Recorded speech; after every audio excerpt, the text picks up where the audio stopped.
Hello, j'ai eu tout d'un coup un élan. Ça faisait longtemps que j'avais plus fait de lecture et je me suis dit, ah ça y est, j'ai envie de prêter ma voix pour transmettre un message à travers une lecture de prise au hasard dans la bibliothèque. Et comme par hasard, de toute manière pas de hasard, je retombe encore une fois sur le livre magnifique des Sept plumes de l'aigle d'Henri Gougeot. Et je, je me concentre pour voir à quel endroit du livre. Voilà, je suis arrivée sur une page. Je connais pas ce qui va suivre.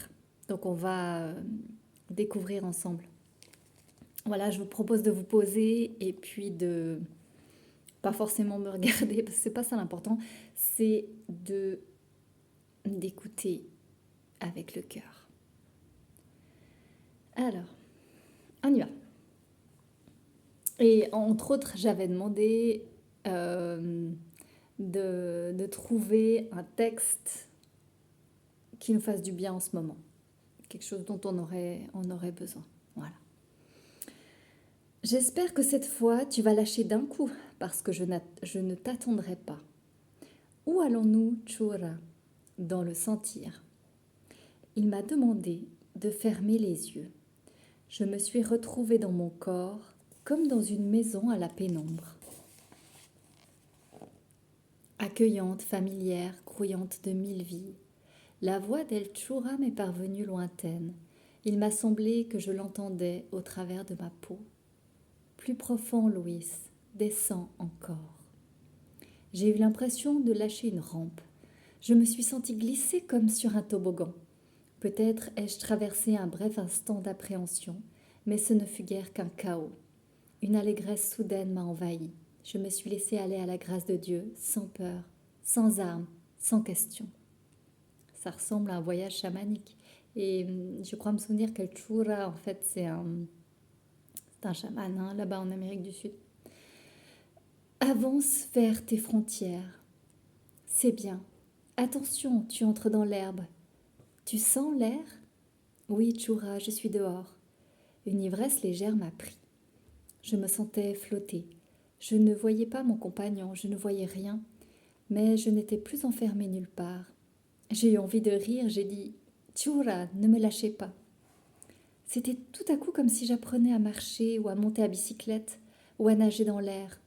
Je découvrais en aveugle un monde sans forme, mystérieux, mais que je sentais infiniment vivace et amical. On va vers la montagne. Un brusque coup de vent m'a emporté. J'ai entendu au loin doucement, ivrogne. Je ne sais pas comment cela s'est fait. La montagne s'est trouvée là, sous des mains immenses, les miennes, imaginaires sans doute, et pourtant indiscutables. Je sentais les aspérités des rocs sous mes doigts, l'humidité de la terre, la pauvreté de l'herbe. La voix d'El Chura m'a paru incongrue tant elle était calme. Épouse la montagne, enveloppe-la. Je peux la serrer tout entière dans mes bras, je lui caresse la tête. Il fait du vent, Chura, je suis grand, je suis un géant. Ne t'attarde pas, glisse vers la vallée. Tranquille, Louis, pas trop vite, tu vas te casser la gueule.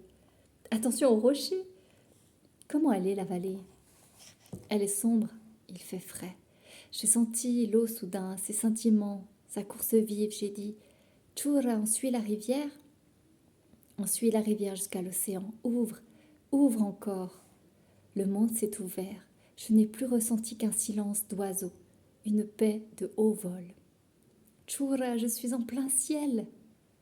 Descends, laisse-toi aller. Tombe tout doux comme une feuille morte. Entre dans la terre. N'aie pas peur. Entre simplement. Elle ne te fera pas de mal. J'entre, Chura, ça y est. Je me suis enfoncée dans un tissu moelleux, obscur, stupéfiant, tant il était familier. J'ai ri et j'ai dit Mon Dieu, Chura, c'est comme si j'étais dans mon corps. Respire, prends ton souffle, expire. Tu es dans la respiration de la terre. Tiens-toi tranquille, ne t'emballe pas. J'ai fait comme il me disait. La terre a semblé lentement s'ouvrir, m'offrir des espaces, des échappées, des creux de cavernes. Son épaisseur a paru se dissoudre jusqu'à ce que je ne perçoive plus autour de moi ni bornes ni parois.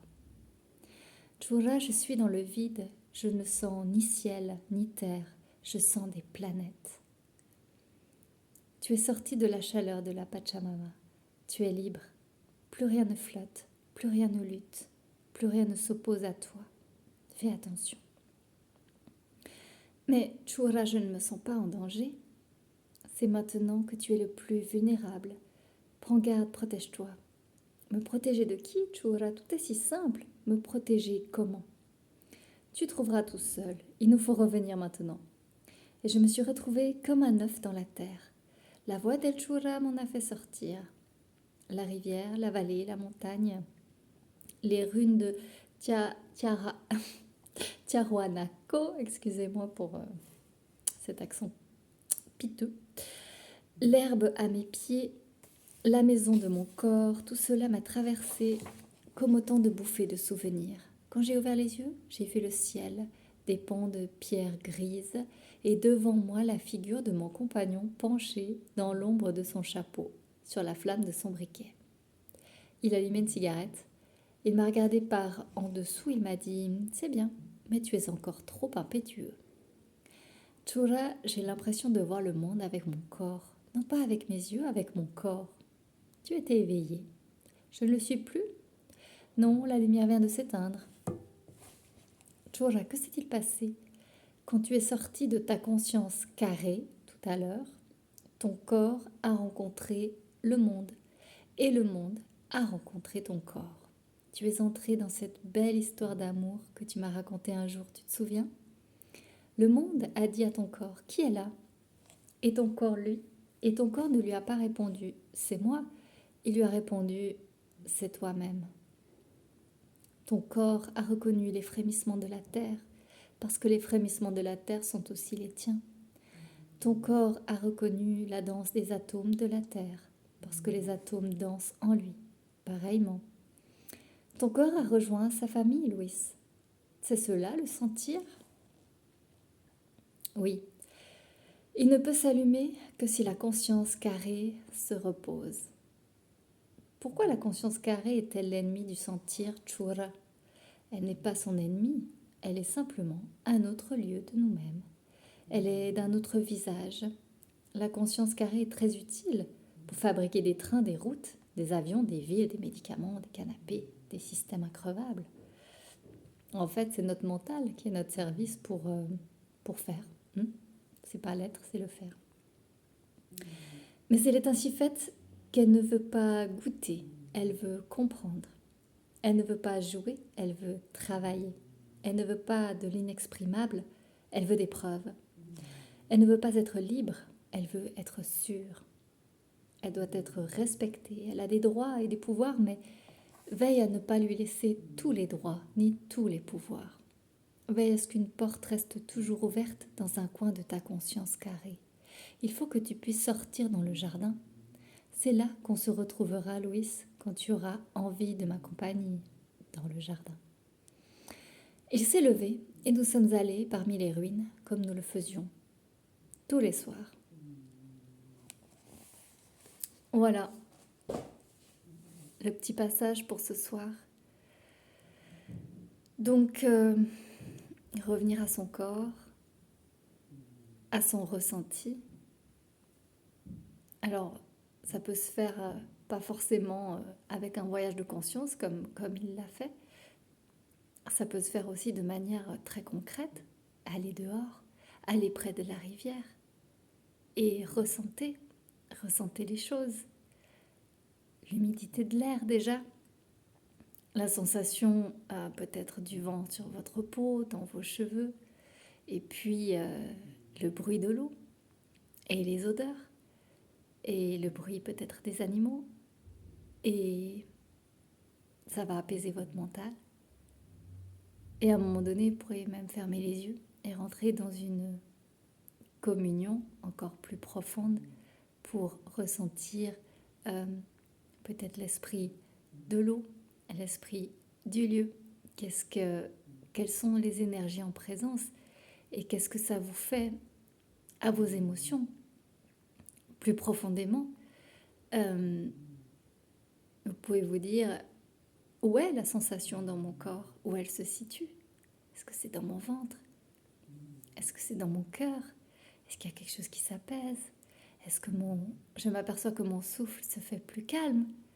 Que mes pensées s'apaisent? Et c'est ça, la voie du sentir, c'est revenir à l'intérieur de soi. Et laisser du coup le mental faire ces choses pour qui il est vraiment adapté.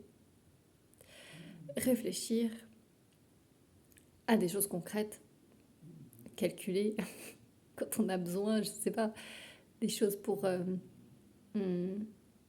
structurer un projet, par exemple. Voilà.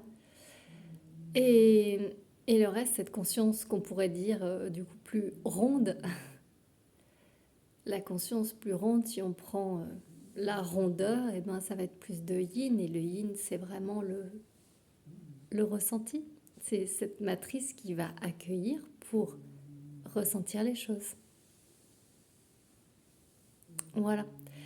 Ben, je vous souhaite une toute belle soirée, puis j'espère que ce petit extrait vous aura plu et peut-être vous aurez eu envie de lire ce livre très intéressant. Voilà. Salut à tous.